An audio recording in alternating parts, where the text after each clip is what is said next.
तो दोस्तों, रोज़ की तरह आनंद लक्ष्मी ब्लॉग में सबका हार्दिक स्वागत है। सबके मंगल भविष्य की कामना के साथ बड़ों को मेरा सादर नमस्कार, छोटों को मेरा आशीर्वाद। दोस्तों, मैं ठीक हूँ, आशा करता हूँ कि आप ठीक होंगे।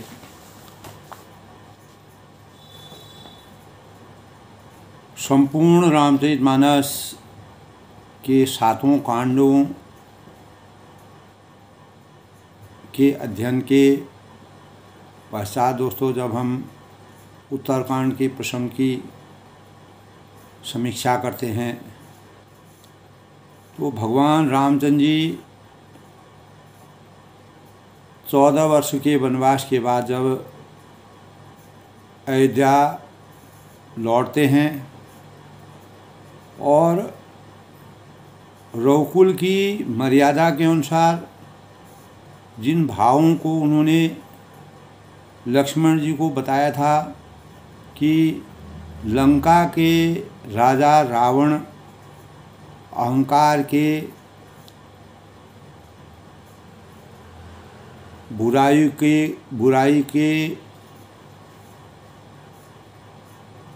और असत्य की और अनीति की मर्यादा पर चलने वाले रावण का अंत करके ही मैं अयोध्या वापस आऊँगा। और तब तक भरत जी को प्रजा की रक्षा करने के लिए और रघुकुल की मर्यादा को हमेशा के लिए सजो कर रखने के लिए अनेक प्रकार की सीख दे करके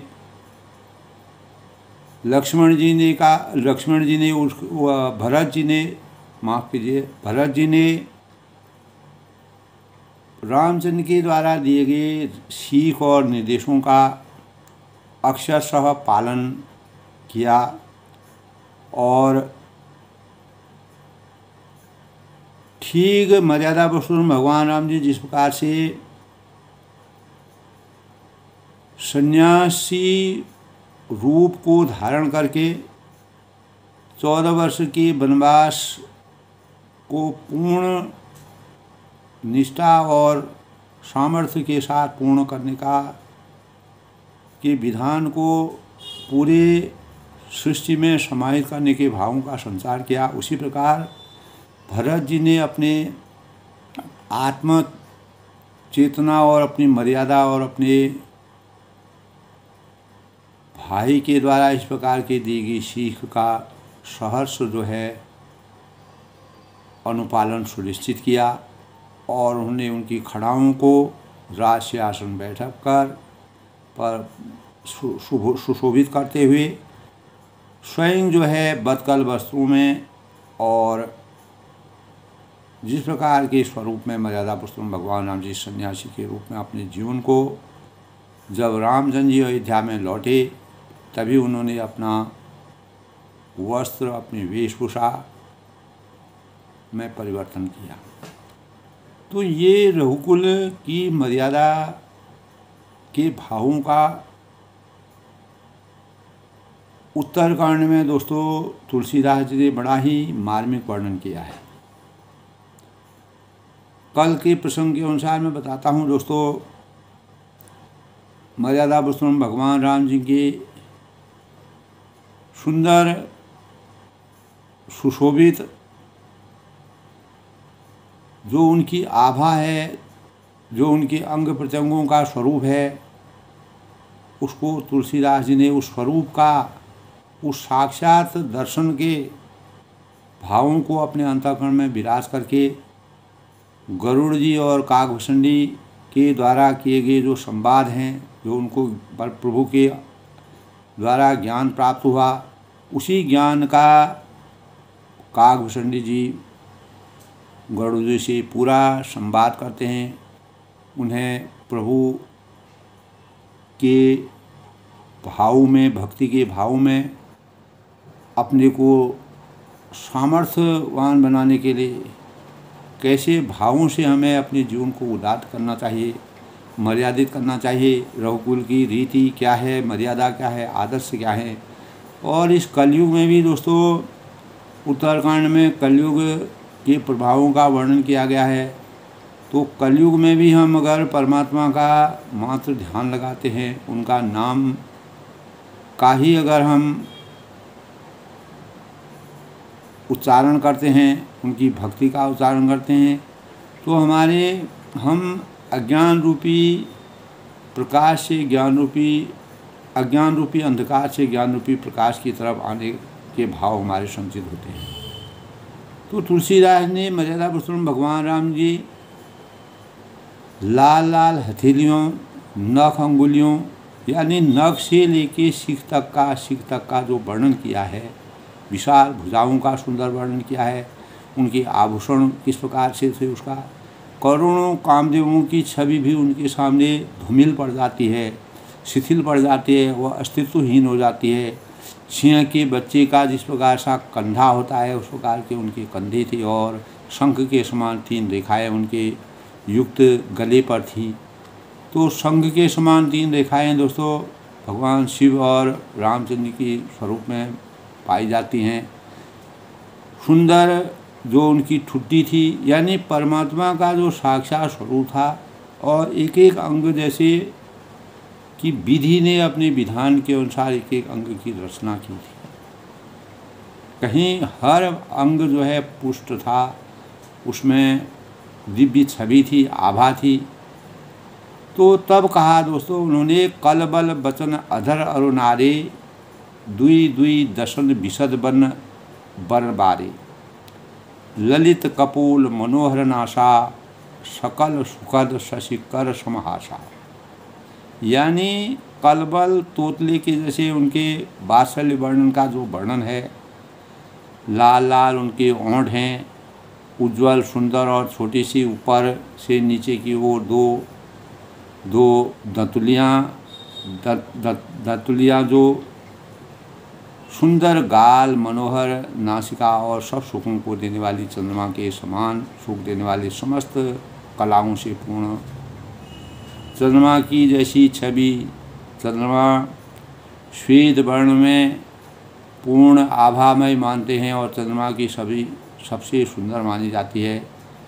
जब सूर्य की रोशनी उस पर पड़ती है तो अपार दिव्यमान, यही भाव जो है मर्यादा पुरुषोत्तम भगवान राम की आभा मंडल में। तो ऐसा लगता है कि किरणों के समान मधुर मुस्कान, जिस प्रकार सूर्य की किरणों, सप्तरंगी किरणों का आच्छादन होता है, उसी प्रकार मर्यादा पुरुषोत्तम भगवान राम जी के विराट शरीर का वर्णन किया है। नील कंज लोचन भवमोचन, कल के प्रसंग में था दोस्तों, नील कंज लोचन भवमोचन, भ्राजत भाल तिलक गोरोचन, विकट भ्रुकुटी सम सुवन सुहाये, कुंचित कच मेचक छवि छाई। कुंचित कच मेचक छवि छाई यानी नीले कमल के समान जिनके नेत्र इस जन्म मृत्यु के बंधन को छुड़ाने वाली शक्ति जो जिसमें छुपी हुई आसक्ति छुपी हुई है, उनके ललाट पर गोलोचन का ऐसा तिलक सुशोभित होता है, उसका वर्णन करना तुलसीदास जी के लिए समर्थवान तुलसीदास भी नहीं। इतना ऐसा सुंदर भाव और आभा मंडल का वर्णन करना, भौहें टेढ़ी हैं, कान सम और सुंदर हैं, कुंचित कच मेचक छवि छाई यानी कान सम सुंदर हैं, काले और घुंघराले केशों की छवि छा रही है। उनके बाल जो हैं अनेक प्रकार से घुंघराले थे, भगवान कृष्ण के भी बाल घुंघराले थे दोस्तों। तो परमात्मा का स्वरूप दिव्य होता है, उसकी अलग नख से लेके सिख तक का जिसका वर्णन, उनका विशाल वर्णन था दोस्तों। तो प्रीति झीन झगुली तन सोही, किलकन चितवन भावति मोही, रूप रास नव अजिर बिहारी, नाचे निज प्रतिबिंब। तो काकभूषण जी गरुड़ जी से परमात्मा के वास्तविक शरीर के अंदर जितने भी वस्त्र हैं, आभूषण हैं, उनके अंग प्रत्यंग जिस प्रकार के हैं, पीली और महीन अंगुलियां झुगली शरीर पर शोभा दे रही हैं। अनेक प्रकार के वस्तुओं से उनको शोभायमान किया गया है।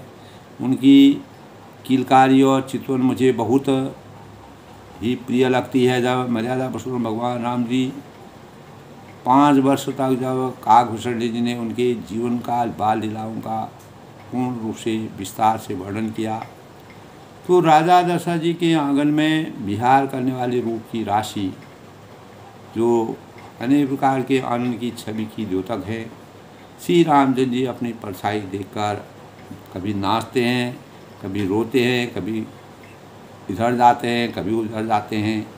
तो अनेक प्रकार की लीलाओं का वर्णन करते हैं। वही लीला काकभूषण जी गरुड़ जी को सप्रसंग सुनाते हैं और मुझसे बहुत प्रकार से खेल करते हैं। यानी काकभूषण जी कहते हैं, जब मैं पेड़ की डाली में जाता हूँ तो मुझे मेरे पीछे दौड़ते हैं, और मैं जब उनको नज़दीक जाता हूँ तो वह मुझको भगाने का प्रयास करते हैं। और अनेक प्रकार के चरित्रों का, और मैं भी उनको इधर उधर नचाने का प्रयास करता हूँ, और वो भी उसी चरित्रों से मुझे इधर उधर मेरे को नचाते हैं। तो किलकारी मारते हुए जब मैं उनको पकड़ने दौड़ता हूँ, जब वह रोते हैं, चिल्लाते हैं, तब मैं उनके पास जाता हूँ तो वह मुझे भगाना चाहते हैं। और जब मैं दूर चला जाता हूँ तो वह मुझसे कहते हैं, लो ये कुछ खाने के लिए देते हैं। तो परमात्मा के इस प्रकार के साकार और दिव्य स्वरूप का काकभूषण जी को बहुत ही सूक्ष्म वर्णन उन्होंने किया है दोस्तों, गूढ़ वर्णन। तो परमात्मा की आसक्ति काकभूषण जी को जब हुई तो उन्होंने कौवे के रूप में भक्ति करने को के स्वरूप को सबसे बड़ा स्वरूप समझा, और उससे अच्छा स्वरूप और मानव जीवन भी प्राप्त नहीं कर सकता। तब उनको कौवे के रूप में जन्म जो उन्होंने लिया, जो अवतार लिया, मर्यादा पुरुषोत्तम भगवान राम जी के हर लीला का वह पूर्ण रूप से भाव सुनते थे, देखते थे, आचार विचार करते थे। हर प्रकार की लीला वह प्रत्यक्ष या परोक्ष रूप में सब प्रकार की लीलाओं का अनावरण वह करते थे। आवत निकट हंसई प्रभु भाजल रूतर कराए, जाओ समीप गहन बताओ फिर चिताई। तो दोस्तों तुलसीदास जी ने इस प्रकार का वर्णन किया, जैसे कि इसी को कहते हैं साकार स्वरूप। तो साकार स्वरूप का जिस प्रकार से उन्होंने चित्रण किया है कि यानी काकभूषण जी के जीवन में रामचरित की जिस प्रकार की लीलाओं का अवतरण हुआ, उनका अज्ञान रूपी अंधकार पूर्ण रूप से समाप्त हुआ, ज्ञान रूपी प्रकाश का संचार हुआ। तो मेरे निकट आने पर प्रभु कभी हंसते हैं, कभी भाग जाता हूँ मैं तो मैं वो रोने लगते हैं, और जब मैं उनके चरण स्पर्श करने जाता हूँ तो तब मेरे पीछे पीछे फिरकर मेरी ओर देखते और भागते जाते। तो इस प्रकार का वर्णन मर्यादा पुरुषोत्तम भगवान राम जी ने काकभूषण के साथ जो अपना चित्रण किया। और प्राकृत शिशु इव लीवा देख भयं मोहि मोह, कवन चैत्र करत प्रभु चिदानंद संभो। तो साधारण बच्चों जैसी लीला देखकर मुझे मोह हुआ, और सच्चिदानंद घन परमात्मा के स्वरूप में जब प्रभु का महत्व और चैत्र की लीला कर रहे थे, उसका मैंने पूरा आनंद उठाया। तो तब वह कहते हैं कि हे गरुड़ जी, हे पक्षीराज, इतना मन आनंद खगराया। मन में इतनी शंका लाते ही श्री रघुनाथ जी द्वारा प्रेत माया मुझ पर छा गई। रघुपति प्रेत व्यापी माया, सो माया न सुखद मुहिकाही, आन जीव यु संस्कृत नहीं। यानी परंतु वह माया न तो मुझे दुख देने वाली हुई, न दूसरे जीवों की भांति संसार में डालने वाली हुई। ना यहाँ पशु कारण आना, सुनौ सुसाव धान हरि जाना, ज्ञान अखंड तव सीता बर माया बसी जीव सचराचर। यानी हे नाथ, यहाँ कुछ भी दूसरा कारण है। यानी हे भगवान, हे वाहन, यानी गरुड़ जी, उसे सावधान होकर सुनिए, अपने अंतस में लाइए, अपने अंतर मन, यानी हमारा अज्ञान रूपी अंधकार तभी जब हमारे अंदर में कोई संशय होता है, शंका होती है, भ्रम होता है, हम सांसारिक माया मोह के बंधन में बंधे रहते हैं, जकड़े रहते हैं, तब हमारे ज्ञान की वास्तविकता को के भावों का संचार करने के लिए हमें परमात्मा के शरण में जाने की आवश्यकता होती है। कौवे के रूप में जो आनंद और परमात्मा की आसक्ति को मैंने प्राप्त किया, एक सीतापति श्री राम जी की ही अखंड ज्ञान स्वरूप हैं और संपूर्ण जड़ चेतन और सभी जीव माया के वश में हैं। तो गरुड़ जी ने काकभूषणी जी से 7 प्रश्न किए थे और 7 प्रश्नों का जो है उन्होंने उत्तर दिया था। पिछले प्रसंग में हम उसका वर्णन कर चुके हैं दोस्तों। तो इस प्रकार से उनके अंतःकरण में कोई भी संशय था, उन्होंने 7 प्रश्नों का, यानी मानव की भक्ति कैसे सार्थक हो सकती है और हमारे अंतःकरण में ज्ञान क्यों पैदा होता है, हम सांसारिक माया मोह के बंधन में क्यों जकड़े रहते हैं, और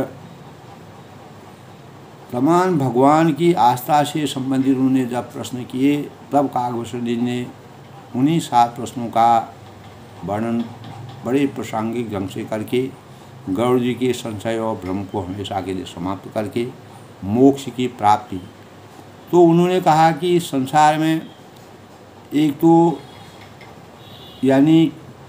तो इस संसार में दोस्तों 3 चीज़ें हैं। एक तो मोक्ष है, एक स्वर्ग है, एक नरक है। तो स्वर्ग की प्राप्ति कब होती है, नरक की प्राप्ति कब होती है और मोक्ष की प्राप्ति कब होती है। तब काकभूषणी जी ने उनको सचित्र मोक्ष की प्राप्ति के लिए जब परमात्मा के मन वचन और कर्म से हम परमात्मा के पूर्ण अधीन हो जाते हैं और परमात्मा के ऊपर ही हमारी समस्त सामर्थ्य का उदीयमान हो जाता है, तभी हम मोक्ष की प्राप्ति करते हैं। स्वर्ग की प्राप्ति के लिए हमको महान प्रकार के अनेकों कार्यों को करना पड़ता है, लोक कल्याण के कार्य करने पड़ते हैं, स्वयं के जीवन को, अपनी इंद्रियों को किस प्रकार से हमको नियंत्रित करके मानव चेतना को जगाने का कार्य करना। और नरक दोस्तों, हम अनेक प्रकार के, जिस प्रकार से रावण है, अनेक प्रकार के अहंकार है, असत्य है, बुराई है, अनाचार है, लूट है, खसोट है और बुराइयों की तरफ बढ़ना है, गलत प्रकार की चीज़ों का सेवन करना है, तो वही हमको नरक का भागी बनाता है। तो कल के प्रसंग में दोस्तों जैसे मैंने कहा कि मन की शांति के लिए हमको, या मन को अगर हम जीत लेते हैं, वही हमारी सबसे बड़ी जीत होती है। तो उसमें प्रसंग था दोस्तों कि सतोगुण, रजोगुण और तमोगुण के अंतर्गत तमोगुण हमारे अंदर अनेक प्रकार के मादकी चीज़ों को सेवन करने की अभिवृत्ति, यानी हमारे पुराणों में दोस्तों इस प्रकार का विधान है कि उसमें इसका पूरा वर्णन किया गया है।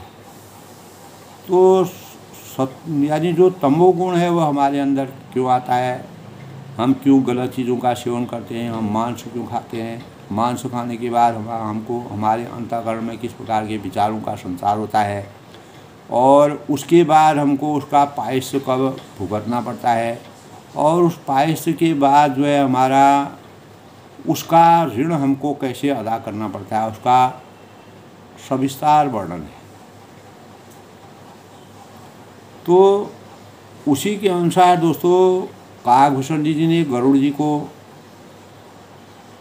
मन में किसी प्रकार की शंका लाते ही श्री रघुनाथ द्वारा प्रेरित माया मुझ पर छा गई थी, परंतु वह माया न तो मुझे दुख देने वाली हुई और न दूसरे जीवों की भांति संसार में डालने गई। यानी मैं मैंने किसी प्रकार के भी नरक में जाने के भावों को नहीं अपनाया।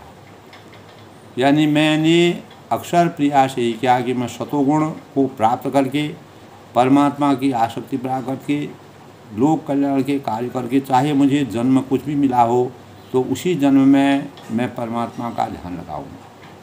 तो ना यहाँ कछु कार्य नाना, सुनौ सो सावधान हरि जाना, ज्ञान अखंड एक सितांबर, माया वैसी जीव सकला। तो हे नाथ, यहाँ कुछ दूसरा ही कारण है। हे भगवान, हे यानी गरुड़ जी जो भगवानों के वाहन हैं, उसे सावधान होकर मेरी बातों को आप सुनिए कि एक सीतापति श्री राम जी ही अखंड ज्ञान स्वरूप है, जो हमारे अज्ञान रूपी अंधकार को ज्ञान रूपी प्रकाश में संचित कर सकते हैं और हमको अनेक प्रकार की जड़ है, चेतन है, सभी माया है, मोह है, लोभ है, क्रोध है, तो इनके वश से विरत कर सकते हैं। जो सबके रह ज्ञान एक रस, ईश्वर जीव ही भेद करऊँ कस, माया बसी जीव अभिमानी, ईश बसी माया गुण खानी। यदि जीवों को एक रस ज्ञान रहे, अखंड ज्ञान अगर प्रत्येक जीव के अंतर्मन में आ जाए तो फिर ईश्वर और जीव में भेद ही नहीं होता है। और अभिमानी जीव माया के वश में, और सत्व है, रज है, तम है। यही बात यहाँ भी आई दोस्तों कि सत है, रज है और तम है। इन तीनों गुणों की खान माया ईश्वर के वश में है। किसको किस प्रकार के गुणों का आशीर्वाद परमात्मा प्राप्त करते हैं, हमारे मन की सोच, जिन भावों को हम अपने जीवन में अवतरित करते हैं, अपने जीवन को परिलक्षित करते हैं, अपने जीवन में जिन विचारों का आचरण करते हैं, उसी प्रकार के भाव हमारे होते हैं। और हम सामाजिक परिदृश्य में अपने भौतिक शरीर के अंदर, जब तक हमारा भौतिक शरीर रहता है तो हम सत, रज और तम तीनों गुणों में से कोई भी गुण प्राप्त करके अपने जीवन को यापन करते हैं। तो हो यही सोई जो राम रच राखा,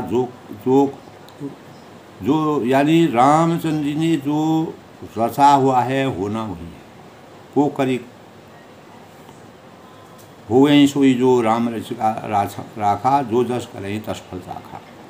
यानी परवश जीव स्वश भगवंता, जीव अनेक एक श्रीकंता, मुधा भेद जल विकृत माया, बिनु हरि जाय न को पाया। यानी जीव परतंत्र है, भगवान स्वतंत्र है। इस संसार में हम परमात्मा की आसक्ति पर रहते हैं, हम एक दूसरे पर निर्भर रहते हैं। बिना निर्भरता के हमारा जीवन चरितार्थ नहीं है। क्योंकि संसार में तीन चीज़ें हैं दोस्तों, स्वर्ग है, नरक है और मोक्ष है। तो इन्हीं तीन चीज़ों की प्राप्ति से मानव जीवन आगे बढ़ता है। इन्हीं तीन चीज़ों की प्राप्ति के लिए मानव इतना कर्मशील रहता है, इतना कर्म करता है, रात दिन अपना कर्म भाव में लीन रहता है।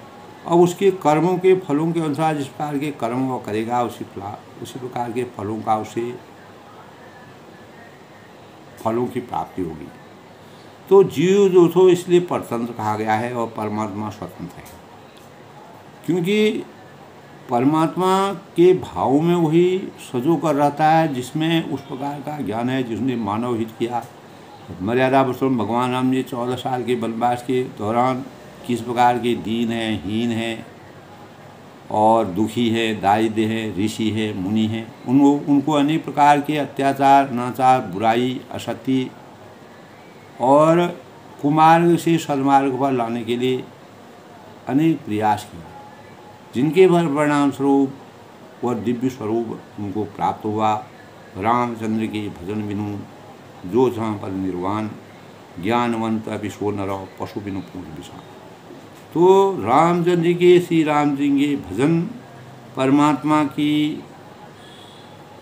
भक्ति और भजन, जो मोक्ष पद को जो मानव चाहता है, जो स्वर्ग नरक और मोक्ष में से मोक्ष को चाहता है, वह मनुष्य ज्ञानवान होने पर बिना, अगर वह मानव रूप में अवतीत होने पर भी अगर भगवान मोक्ष प्राप्ति करने की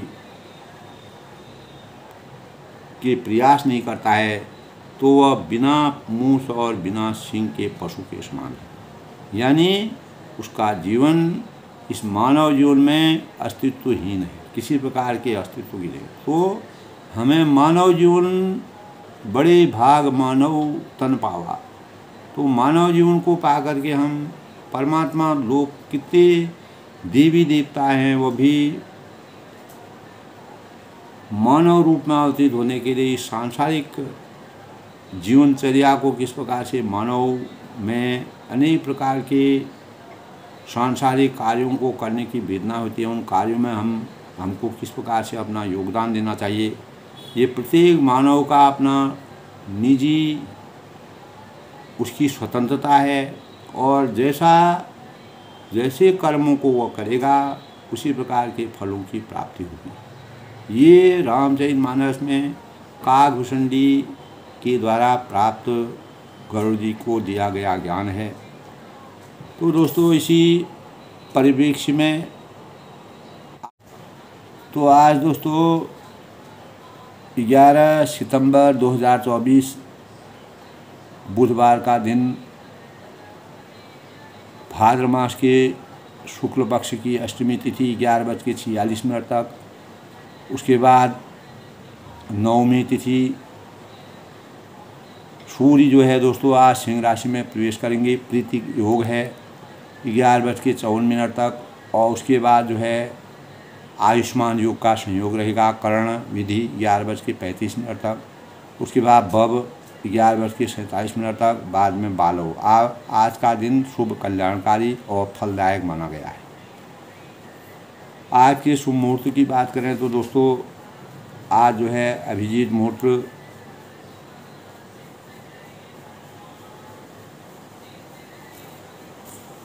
तो आज का अभिजीत मुहूर्त दोस्तों 11:39 और से 12:49 तक। राहु काल आज दोस्तों 12:17 से 1:51 और सूर्योदय आज दोस्तों 6:04 तक और सूर्यास्त 6:31 तक। चंद्रमा आज वृश्चिक राशि में प्रवेश करेंगे और अनुराधा नक्षत्र का संयोग रहेगा, विषकंभ योग आज होगा। तो इस प्रकार दोस्तों आज के शुभ पंचांग का संयोग है। आज दोस्तों बुधवार का दिन है। बुधवार की प्रकृति चर और सौम्य मानी गई है। ज्योतिष के अनुसार हमारे यह भगवान गणेश लाल किताब के अनुसार दुर्गा माता की पूजा का दिन माना गया है। कमज़ोर मस्तिष्क वाले लोगों को बुधवार के दिन उपवास रखना चाहिए, पूजा करनी चाहिए। प्रथम पूज्य गणेश जी का पूजन करना चाहिए। भगवान गणेश जी को शिव जी ने और सभी देवताओं ने प्रथम पूज्य के रूप में माना गया है, क्योंकि भगवान गणेश जी ने अपने माता पिता की परिक्रमा करके सर्वप्रथम स्थान प्राप्त करके सभी देवों को जीता, इसलिए उनको प्रथम पूज्य माना गया है। और बुधवार दोस्तों वो जन्मे जो लोग होते हैं वह काफ़ी एनर्जेटिक होते हैं, ऊर्जावान होते हैं, मधुर वाणी वाले होते हैं, अध्ययनरत रहते हैं, तार्किक बुद्धि वाले होते हैं, तेज होते हैं। बुधवार की शुभता का मानव माना गया है। प्रथम पूज्य भगवान गणेश जी की पूजा दुर्वा अर्पण करना चाहिए गणेश जी में। और इस समय दोस्तों गणेश चतुर्दशी जब होगी तो गणेश जी का 10 दिन का जो कार्यक्रम है गणेश पूजन किया जाता है। हमारे देश में संपूर्ण जगह में गणेश जी का ध्यान लगाया जाता है। और अंत तो दोस्तों गणेश चतुर्दशी को भगवान गणेश जी की मूर्ति का विसर्जन किया जाता है और उनको प्रथम पूज्य के रूप में माना जाता है, जो संकटों की मुक्ति करने वाले हैं और शुभता के मानक हैं। 9 ग्रहों में बुध ग्रह दोस्तों को उत्तम माना गया है। अगर सभी ग्रह अगर किसी जातक के जन्म कुंडली में सभी ग्रह कमज़ोर होते हैं तो बुध ग्रह अगर प्रबल होता है तभी मानव का अस्तित्व चलता रहता है। इस दिन जातक को जन्मे लोग जो होते हैं बुद्धिमान, वाणी, गुण और स्वभाव के धनी होते हैं। माता पिता की सेवा में प्यार करना उनके जीवन का लक्ष्य होता है। और गणेश जी की पूजा आराधना करने से और मोदकों का भोग लगाना चाहिए गणेश जी को। स्वास्थ्य समृद्धि होती है। जीवन में अनेक प्रकार के सौभाग्य की प्राप्ति होती है। सफलता के मानक के रूप में भगवान गणेश जी का पूजन किया जाता है। इस दिन कैलाश पर्वत पर बुध देव, जब भगवान गणेश जी का जन्म पार्वती माता पार्वती द्वारा जन्म हुआ था, उसमें बुध भी वहाँ पर पहुँचे थे। तो उन्होंने भगवान गणेश जी की जन्मोत्सव पर शुभता के भावों का संचार किया, उनके दर्शन किए। तभी से दोस्तों बुध और गणेश जी की पूजा करने का श्रेय है। और इस दिन दुर्गा सप्तशती का पाठ करना भी शुभ माना गया है। और गणेश जी को मोदकों का भोग लगाना चाहिए, दुर्वा अर्पण करनी चाहिए।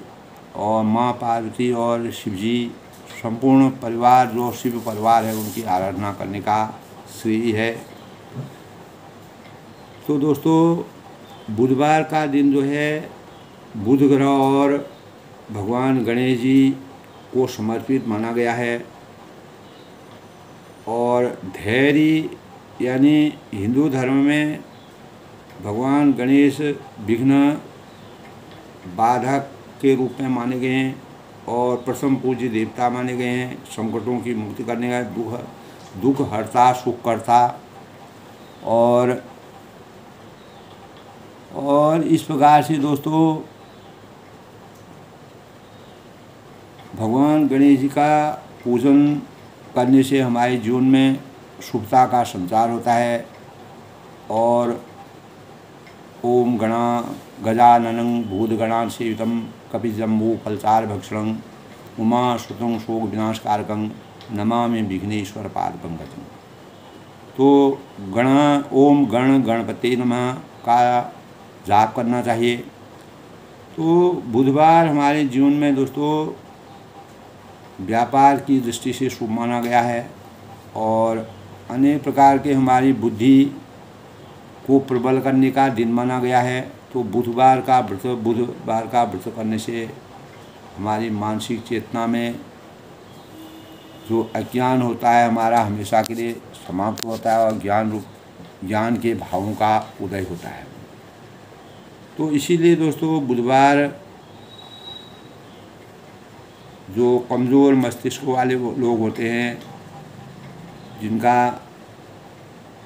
जिनकी बुद्धि कम काम करती है, तो उनको बुधवार का व्रत अवश्य रखना चाहिए। भगवान गणेश जी का पूजन करना चाहिए, दुर्वा अर्पण करनी चाहिए और मोदकों का भोग लगा करके गणेश जी की उपासना करनी चाहिए, गणेश पाठ करना चाहिए। तो उससे हमारे जीवन में आत्मशक्ति और हमारा मनोबल बनता है, हमारी बुद्धि प्रखर होती है और अनेक प्रकार के शुभता के भावों का संचार हमारे अंतःकरण में होता है। इसलिए गणेश जी का पूजन करना हमारे जीवन के लिए शुभता का मानक माना गया है। रामचरितमानस में यानी काकभूषण जी ने जो वर्णन किया था, उसमें ज्ञान ज्योति का जब हमारे अंतःकरण में उदय हो जाता है तो समानता को जानते हुए भी समझने की प्रक्रिया को ज्ञान कहा जाता है। सामान्य रूप से अगर हम सोचते हैं दोस्तों, हम कोई चीज़ सोचने की कोशिश करते हैं, तो काकभूषण जी ने गरुड़ जी को सामान्य रूप से और विस्तृत रूप से मर्यादा पुरुषोत्तम भगवान उनके संपूर्ण विचारों का सुयश, सुकृति, सद्भाव और परमात्मा की ओर विमुख होके उनकी तरफ अग्रसित होने के भावों का मानव जीवन को एक प्रकार का संदेश दिया। जिस व्यक्ति की जीवन यात्रा ज्ञान की खोज की ओर बढ़ती है, उसी के अनुरूप वह आचरण भी करता है। जैसे गरुड़ जी थे, वह ज्ञान के पिपासु के रूप में काकभूषण जी तक पहुँचे। वह कभी दुख अनुभव नहीं करते हैं, तो उन्होंने किसी प्रकार का दुख का अनुभव नहीं किया। उनको शंकर जी के पास गए, नारद जी के पास गए, ब्रह्मा जी के पास गए। तो सत्य तो यह है कि दोस्तों अज्ञात ही दुख का मूल होता है। जब हमारा अज्ञान होता है, अज्ञान को दूर करने के लिए हम सुख की प्राप्ति कर सकते हैं। अगर हमारा अज्ञान समूल नष्ट हो जाता है तो हम ज्ञान की, उससे सुख की प्राप्ति कर सकते हैं। हमारे जो विद्वान हैं, विद्वानों ने मनुष्य को बड़ा अज्ञानी कहा है, जो अपने को बहुत ही ज्ञानी समझता है। यूँ तो मनुष्य को अनेक विषयों का ज्ञान हो सकता है दोस्तों, पर इस प्रकार का ज्ञान उस विषय की विद्या एवं कला की जानकारी ही माना जाएगा। उस विषय का ज्ञान परोपकार, सत्य आचरण द्वारा व्यवहार में आता है, वह ज्ञान नहीं, ज्ञान की संज्ञा में लिया जाएगा। तो मूल रूप में दोस्तों अगर हम अध्ययन करते हैं तो आत्मा को पहचानना और इसके अनुरूप आचरण करना ही ज्ञान है। तो गरुड़ जी ने काकभूषण जी को वह पहले ही जानते थे। काकभूषण जी ने उनका इतना आदर और सम्मान किया कि पक्षीराज गरुड़ जी उनसे ज्ञान प्राप्त करने के आए। ज्ञान अज्ञान रूपी चादर को से ढका रहता है। जब तक हम अज्ञान रूपी चादरों को दूर करने की कोशिश नहीं करें तो हमारा ज्ञान बाहर नहीं आएगा। तो अज्ञान रूपी परत को उखाड़ कर ज्ञान का अनुभव करना सच्चा ज्ञान है। सच्चा ज्ञान शास्त्रों के अध्ययन के अनुरूप अनुभूतियों प्राप्त सज्जन विद्वानों था ज्ञान ही होता है। यानी ज्ञानी मनुष्य पुरुषों में अज्ञानियों के अंधकार को दूर करने की क्षमता होती है। तो काकभूषण जी ने अनेकों प्रकार के अज्ञानी लोगों को ज्ञान की, एक पक्षी होने के बावजूद भी, पक्षी रूप में अवतरित होने के बाद भी अपने ज्ञान की पराकाष्ठा को सर्वोपरि माना, परमात्मा की भक्ति को सर्वोपरि माना। तो आध्यात्मिक क्षेत्र के ज्ञानियों को ऋषि की संज्ञा दी गई है। तो उनकी कल्याणकारी सोच का समाज और राष्ट्र हित में माना गया है। तो ज्ञान से ही दोस्तों आज के कलिकाल में भी अगर हमारे पास ज्ञान है, राष्ट्र की उन्नति के विचारों का संपादन है, प्रत्येक मानव जीवन को सुमार्ग पर चलाने की पराकाष्ठा हमारे अंदर आ जाए, तो यही आध्यात्मिक ज्ञान भारत की अमूल्य निधि है, जिससे विश्व की मानवता को कल्याण का संदेश जाता है। अज्ञान को ही जीवन शैली सामान्य पुरुषों से भिन्न होती है और जो वास्तव परमात्मा के नज़दीक होते हैं वह साधारण मनुष्य से उनकी छवि कुछ अलग होती है, क्योंकि कभी आचरण के बिना उतारे ज्ञान का वरदान भी अहंकारता के अज्ञान की श्रेणी में आ जाता है। तो दोस्तों जब हमको ज्ञान होता है तो हम उसको किस प्रकार से उसका सही अनुपालन सुनिश्चित करें। तो जीवन की विभिन्न परिस्थितियों में भगवत कृपा के विश्वास से हम परीक्षाएं, हमारी अनेक परीक्षाओं को हमको उत्तीर्ण करना पड़ता है। दुर्बलताओं पर विजय प्राप्त करने का आत्मिक चेतना को जगाना पड़ता है और शांति का एहसास, शांति के भावों का संचार करने के लिए आध्यात्मिक चेतना को जगाना पड़ता है। तो आध्यात्मिक चेतना के साथ संपर्क करने से शांति, आनंद और मानसिक शारीरिक संतुलन प्राप्त करने का सुअवसर प्राप्त हम करते हैं। इसी प्रकार गरुड़ जी ने अपने अंतःकरण में काकभूषण के द्वारा शांति, आनंद, मानसिक, शारीरिक और संतुलन प्राप्त करने का अवसर प्राप्त किया था। तो उत्तरकांड में दोस्तों सबसे बड़ा प्रसंग काकभूषण जी और गरुड़ जी का है, जिन्होंने मानव चेतना को जगाने का प्रयास किया है। और वह आध्यात्मिक ज्ञान ही तो दोस्तों जो हमें इसकी सामर्थ्य प्रदान करता है, हमको समर्थवान बनाता है, हमको मानवीय रूपों में अवतरित करता है, मानव धर्म से सुसज्जित करता है। आध्यात्मिक ज्ञान के अंतर्गत श्रद्धा का महत्वपूर्ण स्थान है और ज्ञान की ज्योति से जो प्रकाश होता है, जो आलोकन होता है, पूरा संसार ज्ञान के प्रकाश से संचित होता है। तो वह अज्ञान को नष्ट करके मनुष्य को सही दिशा की ओर बढ़ने के निर्देश देता है। यही निर्देश जो है काकभूषण जी ने गरुड़ जी को दिए थे, जिसके परिणाम स्वरूप और उनके अंतःमन में जो संशय था, जो उनका जो भ्रम था, वह हमेशा के लिए इस संसार से समाप्त हो गया और वह मोक्ष के पथ पर अग्रसर होने लगे। तो राका प्रतिशोधस रही तारा गण समुदाय। सकल गिनन दव लाभ हूँ, बिनु रवि रात न जाए। यानी सभी तारागणों के साथ 16 कलाओं से पूर्ण चंद्रमा उदय हो और जितने पर्वत हैं उन सब में दावाग्नि लगा दी जाए तो भी सूर्य के उदय हुए बिना रात्रि नहीं जा सकती है। अगर हम उस दावाग्नि भी अगर हम लगा देते हैं तब भी वह सूर्य के उदय बिना, जब तक सूर्य उदय नहीं होगा तो अंधकार का समूल नष्ट नहीं हो सकता।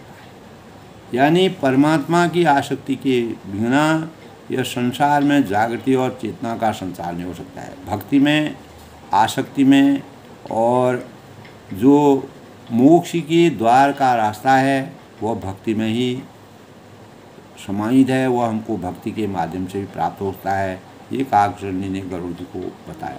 ऐसे हूँ हरि बिनु भजन खगेशा, मितहि न जीवन कीर कलेशा, हरि सेव कहीं नहीं व्याप अविद्या, प्रभु प्रेरित व्यापक तिह विद्या। यानी हे पक्षीराज, इसी प्रकार श्री हरि के भजन बिना जीवों का क्लेश नहीं मिलता है। इस संसार में जितने भी चर हैं, अचर हैं, नर हैं, नारी हैं, पशु हैं, पक्षी हैं, प्राणी हैं, जो भी जिस रूप में इस संसार में है, जब तक वह परमात्मा की भक्ति और अनेक प्रकार के जो क्लेश हैं, जो हमारे अंदर गलत भावनाएं हैं, दुष्विचार हैं, उन विचारों का जब तक अंत नहीं होगा तो परमात्मा की भक्ति के बिना वह समाप्त नहीं हो सकते हैं। हरि सेवक नहीं व्याप अविद्या, श्री हरि के सेवक को अविद्या नहीं व्यापती। जो परमात्मा के नज़दीक होता है, जो सेवक परमात्मा यानी स्वामी सेवक का के रहस्य को जो अच्छी प्रकार जान जाता है, उसको गलत मार्ग कभी भी नहीं मिलता है। विद्याहीन वह नहीं होता है, हमेशा विद्यावान होता है। और प्रभु प्रेरित व्यापक तिह विद्या, प्रभु की प्रेरणा से उसे विद्या अपने आप उसकी पनपती है, व्याप्ति है, प्रखरित होती है, उज्ज्वलित होती है, और उसमें अनेक प्रकार के शुभता के भावों का संचार होता है। तो इसीलिए कहा है सरस्वती भंडार की यही अपूर्व बात, ज्यों ज्यों खर्चे त्यों बढ़े, बिन खर्चे घट जाए। तो सरस्वती को हम जितना परमात्मा की भक्ति से हम अपने ज्ञान मार्ग को जितना प्रसारित करेंगे, लोक कल्याण के कार्यों को करेंगे, उतना हमारे ज्ञान में वृद्धि होगी। हम अज्ञान रूपी अंधकार से ज्ञान रूपी प्रकाश की तरफ बढ़ेंगे। तो ताते नाश न होई दास कर, भेद भगत बाढ़े विशंबर, भ्रम में चकित राम मोहि देखा, व्यसे शोषण चरित विशेषा। तो हे पक्षी श्रेष्ठ, हे गरुड़ जी, इसी के दास का नाश नहीं होता है और भेद भक्ति बढ़ती है। और श्री रामचंद्र ने मुझे जब भ्रम से चकित देखा तो भ्रम में चकित राम मोहि देखा। जब भ्रम में चकित होकर के रामचंद्र ने मुझे साक्षात रूप में देखा, विहसे शोषण चरित विशेषा, तो वह विशेष चरित्र उनके सुनिए। वह चरित्र क्या थे? तेई कौतुक पर मरम न काहू, जाना अनुज न मात पिता। उस खेल का मर्म किसी को नहीं जाना, यानी तेई कौतुक कर मरम न काहू। तो जब वह मुझे भ्रम से चकित मेरे को देखते थे तब वह हंसे। वह विशेष चरित्र उनके सुनिए, तेई कौतुक कर मरम न काहू। उस खेल का मर्म किसी ने नहीं जाना। और जाना अनुन मात पिता हो, न उनके छोटे भाई ने, न माता ने, पिता ने, यानी किसी को भी उनका इस प्रकार का चरित्र जो है वह, यह मर्म जो है, यह भेद जो है, यह खार रहस्य जो है, वह कोई दूसरा नहीं जान पाया।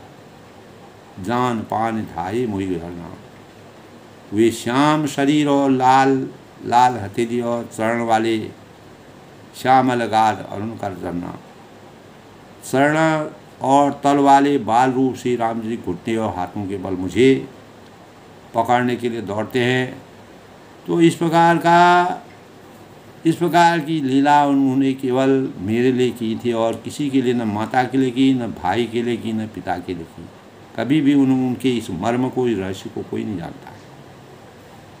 तो काकभूषण जी के बाद जो भक्ति का वास्तविक प्रसाद था मलयरा पुष्पम भगवान राम जी उनके अंतःकरण में बस रामचंद्र के अंतःकरण में बसते थे। तब मैं भाग चलूँ उर्गारी राम गहन का भुजा प्रसादी। तब हे सर्पों के शत्रु गरुड़ जी शत्रुओं यानी सर्पों को खा जाते थे, पक्षियों के राजा थे। और तब मैं कहता हूँ, तब वह कहते हैं कि मैं ऐसे समय में तब मैं भाग चलूँ उर्गारी, मैं सर्पों के शत्रु गरुड़ जी से कहते हैं तब मैं भाग जाता था। जब वह इस प्रकार की विचित्र लीलाएँ करते थे मैं एक जगह से दूसरी जगह भाग जाता था। राम गहन का भुजा प्रसादी, श्री राम जी ने मुझे पकड़ने के लिए भुजा फैलाई। तो मर्यादा पुरुषोत्तम में भगवान रामचंद्र जी और जो काकभूषण जी के जीवन पर्यंत जो चरित्र और लीलाएँ हैं उनका वर्णन तुलसीदास ने बड़े ही हृदयस्पर्शी ढंग से किया है।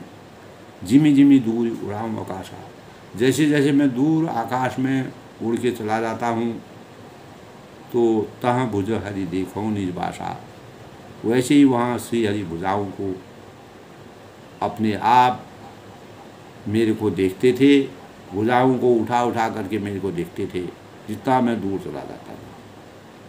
तो इस प्रकार दोस्तों ब्रह्मलोक लगी गया हूँ मैं चित हूँ पर उड़ात, जुग अंगुल कर बीच सब राम भुजई मोहि पार। यानी मैं ब्रह्मलोक तक गया, ब्रह्मलोक लग गया हूँ मैं ब्रह्मलोक तक गया। और जब उठते हुए मैंने पीछे की ओर देखा मैं चित हूँ पास उड़ा, तो क्या हुआ, जुग अंगुल कर बीच सब।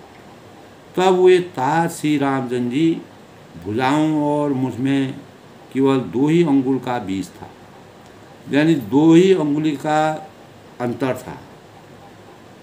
मैं ब्रह्मलोक लग गया हूँ जब मैं ब्रह्मलोक तक गया और जब उड़ते हुए मैंने पीछे की ओर देखा, यानी वह ब्रह्मलोक का वर्णन कर रहे हैं। ऐसे वर्णन में जब मैं ब्रह्मलोक तक भी चला गया परमात्मा के प्रसाद से। उनका खुद का कोई आधिपत्य नहीं था, लेकिन परमात्मा का आशीर्वाद प्राप्त था, जिसके परिणाम से वह हजारों सालों तक कौवे के रूप में अवतरित होकर के अपनी लीलाओं को, परमात्मा की लीलाओं का उन्होंने वर्णन किया। तो मैं कहते हैं कि ब्रह्मलोक लगी गया हूँ मैं ब्रह्मलोक तक गया। जब उड़ते हुए मैंने पीछे की ओर देखा मैं चित हूँ पास उड़ान। उड़ते हुए जब मैंने पीछे की तरफ मैं देखता हूँ तो क्या होता है, जुग अंगुल कर बीच सब, श्री रामचंद्र जी की भुजाओं में और मुझ में केवल 2 ही अंगुल का बीच था, अंतर था। यानी मैं उनके इतने समीप चला जाता था। जब मैं ब्रह्मलोक में भी उनके साथ गया तो वहाँ भी मुझे इस प्रकार का दृश्य दिखाई दिया। तो सप्ता वरण भेद करी जहाँ लगे मति मोर, सप्ता वरण भेद करी जहाँ लगे मति मोर, गयों तहाँ प्रभु भुज निरखी व्याकुल भयों बहु। तो 7 आवरणों में 7 आवरण होते हैं दोस्तों। 7 आवरणों में भेद कर जहाँ तक मेरी गति और वहाँ तक मैं गया, तो जहाँ तक मेरी गति थी, जहाँ तक मेरी पहुँच थी, परमात्मा का आशीर्वाद जहाँ तक मुझे था, मर्यादा पुरुषोत्तम भगवान राम जी का, तो 7 आवरणों को भेद कर मैं वहाँ तक गया और वहीं तक मेरी शक्ति थी, मेरा अस्तित्व था। वहाँ तक मैं गया हूँ तहाँ प्रभु भुज निरखी, और पर वहाँ भी प्रभु की भुजाओं को अपने पीछे देखकर इस प्रकार का एहसास उनको हुआ कि 7 आवरणों के तक जाने के पश्चात भी परमात्मा प्रभु की भुजाओं को, जो भुजाओं का दृश्य था, अपने पीछे देखकर मैं व्याकुल हो गया। यानी मैं व्याकुल हो गया कि मतलब इस प्रकार का दृश्य मुझे क्यों दिखाई दे रहा है। तो परमात्मा का वास्तविक आनंद था। यानी काकभूषण जी को परमात्मा ने कहीं भी नहीं छोड़ा, हमेशा रात दिन उनके साथ रहते थे, उनके समीप रहते थे और काकभूषण जी की भक्ति से मर्यादा पुरुषोत्तम भगवान राम जी पूरा आसक्त थे। इसी ज्ञान से गरुड़ जी को उन्होंने अपने पूरे अंतःकरण का रहस्य बताया, और जिस रहस्य को न माता जानते हैं, न पिता जानते हैं, न भाई जानते हैं, कोई भी नहीं जानता है, वह उस प्रकार के रहस्यों का खेल और लीलाएं भगवान मर्यादा पुरुषोत्तम भगवान राम जी ने कागभूषण से साथ की। तो वही प्रसंग बिना किसी बात को छुपाए हुए तब वह कहते हैं कि यानी सर्पों का अंत भक्षण करने वाले गरुड़ जी, मैं सत्य कहता हूँ, सत्य वचन कहता हूँ कि परमात्मा का इस प्रकार का सानिध्य, इस प्रकार का अवतार, इस प्रकार की छवि मैंने स्पष्ट रूप में, साक्षात रूप में देखी है और उसका अनावरण किया है, और उनकी लीलाओं के साथ में इस प्रकार का खेल किया है। तो दोस्तों, ऐसे भावों से यही बातें प्रेरणा के रूप में प्राप्त होती हैं कि परमात्मा की आसक्ति, परमात्मा के प्रति श्रद्धा, भक्ति भाव, अपने भावों में स्वच्छंदता, निर्मलता, पवित्रता और लोक हित के कार्यों को करने के लिए, मान सम्मान को बढ़ाने के लिए, मर्यादा को हमेशा जीवित रखने के लिए परमात्मा का जब सानिध्य प्राप्त होता है तो हम सतोगुण, रजोगुण, तमोगुण में जो सबसे उत्तम गुण है, जो हमारे जीवन के लिए मोक्ष की प्राप्ति का द्वार है, उसी को हम ढूंढने में समर्थवान हो सकते हैं। तो इसी प्रकार कागभूषण जी ने भी यानी सतोगुण का सहर्ष सम्मान करते हुए ऐसे भावों को अपने अंतःकरण में जगाया। उसी की जागृति के परिणामस्वरूप कागभूषण को ज्ञान प्राप्त हुआ। ब्रह्मा, विष्णु, महेश भी उनके ज्ञान को सुनने के लिए अनेकों रूपों में अवतरित होते हैं, और उसी रूप को वह जनमानस तक पहुँचाने के भावों का संचार करते हैं। और गरुड़ जी को भी ब्रह्मा, विष्णु, महेश के द्वारा ही कागभूषण के पास पहुंचाने का, उनको ज्ञान की प्राप्ति करने का भाव, क्योंकि गरुड़ जी के मन में परमात्मा के प्रति वास्तविक ज्ञान का संचार करने के भावनाओं का अवतरण हुआ। इसी के परिणामस्वरूप उन्होंने कागभूषण का सानिध्य प्राप्त करके एकांत यानी लंबे समय तक सत्संग के सानिध्य से अपने ज्ञान की वृद्धि की। तो साक्षात रूप में कागभूषण जी को जिस प्रकार से मर्यादा पुरुषोत्तम भगवान राम जी के स्वरूप का और सौंदर्य का, उनकी लीलाओं का, जिस प्रकार के भाव उनके अंदर में थे, यानी जब भी वह ब्रह्मलोक तक भी वह जाते हैं तो वहाँ भी केवल 2 अंगुल का फासला रह जाता है, 2 अंगुल का अंतर रह जाता है कि परमात्मा और उनमें उनके बीच की दूरी है। यानी भगवान मर्यादा पुरुषोत्तम भगवान जी जो उनका भक्त होता है, भक्त को हमेशा हमेशा हमेशा अपने साथ रखते हैं, और कठिनाइयों में, परेशानियों में, चुनौतियों में हमेशा भगवान भक्त को सहारा देते हैं। ये हमारे साहित्य, हमारा आध्यात्म, हमारा रामचरितमानस के ज्ञान के रूप में हमको अनेक पशु पक्षियों से भी इस प्रकार के अवतरणों का ज्ञान मिलता है, जो मानव चेतना के लिए इस कलिकाल में बहुत ही महत्वपूर्ण और प्रेरणा के स्वरूप में है। अपनी वाणी को विराम देते हुए सबके मंगल भविष्य की कामना के साथ सब लोग सुखी रहें, प्रसन्न रहें, तो परमात्मा का सानिध्य सभी लोगों को प्राप्त हो, सबका जीवन उज्जवल हो, सभी सच्चे मार्ग का अनुसरण करें।